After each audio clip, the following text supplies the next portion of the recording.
Генеральное консульство США в Анкаре на своей странице в Твиттере поддержало Министерство иностранных дел Турции по вопросу Восточного Туркестана. Напомним, что Турция призвала Китай закрыть лагеря, в которых содержатся более миллиона уйгуров, подвергаемых жестоким пыткам.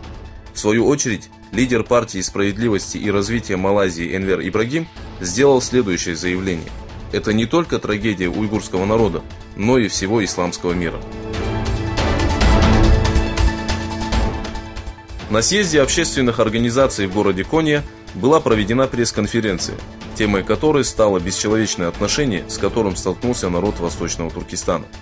В пресс-конференции приняли участие председатель Союза общественных организаций, глава Маздумдер в Коньи, руководитель Худер, сотрудники различных организаций и местные журналисты. Индия прекратила дипломатические отношения с Пакистаном, отменила договор о перемирии и направила военных в Кашмир. Напомним, что вчера в Кашмире был совершен теракт, оцененный как самый кровавый за последние 30 лет. Между Пакистаном и Индией началось очередное противостояние. Премьер-министр Индии Нарендра Моди обвинил Пакистан в содействии повстанцам и пообещал, что ответные меры будут жесткими. Президент США Дональд Трамп, ссылаясь на нескончаемые столкновения на границе с Мексикой, заявил, что собирается объявить чрезвычайное положение.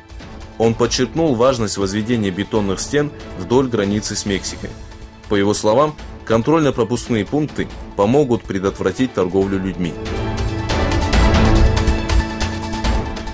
Для устрашения Николаса Мадуро правительство США планирует направить военный самолет с гуманитарной помощью в Венесуэлу. Об этом стало известно из электронного сообщения Министерства иностранных дел США, направленного в американский Конгресс. В результате утечки информации данный вопрос стал главной темой американских СМИ.